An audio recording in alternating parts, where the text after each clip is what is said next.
On the 514th day of the war in Ukraine, the fighting was mainly concentrated in these areas.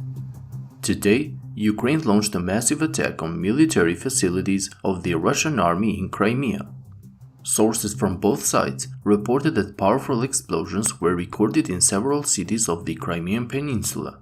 Russian sources said that at least 2 Storm Shadow cruise missiles hit an oil storage facility and a warehouse of the Russian Black Sea Fleet in the town of Oktябрьske in the central part of Crimea. Other explosions were reported near Rozdolna, Simferopol, and northeast of Bilohirsk, where the Ukrainian missiles and drones targeted warehouses and military facilities of the Russian army.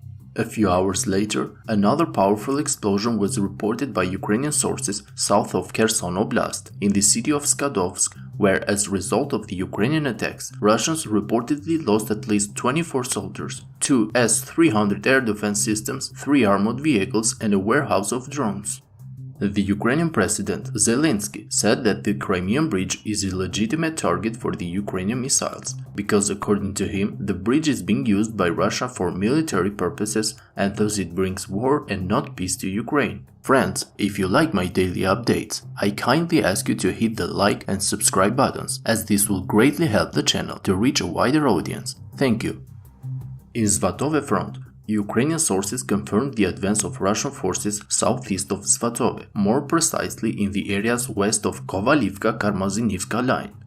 As reported on previous videos, in this direction the Russian army has concentrated a lot of forces recently.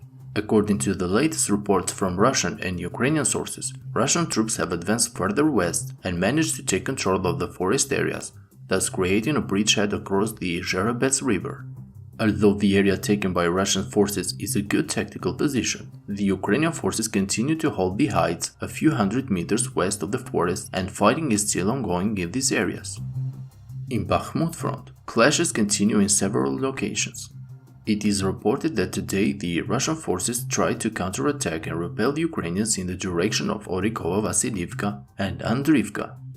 According to Russian and Ukrainian sources, both counterattacks were stopped by Ukrainian forces, which continued to hold their ground. South of Bakhmut, Ukrainian sources reported about a small advance of the Ukrainian army in the peripheral buildings of the city. For several weeks, the Ukrainian army has tried many times to enter this area, but due to the Russian artillery fire, it had to withdraw several times. Apparently, the intensity of the Russian artillery on this front has decreased during the last days, and this may have enabled the Ukrainian troops to re-enter the area south of the city. In the direction of Klishivka, heavy clashes are ongoing in the northern fortifications of the village. Most of the trenches north of Klishivka are under control of the Ukrainian forces, but the Russian army is constantly sending troops to slow down the progress of the Ukrainian soldiers in this direction. However, it seems that the Ukrainian forces are slowly gaining the upper hand as reinforcements in troops and artillery units have increased significantly in recent days.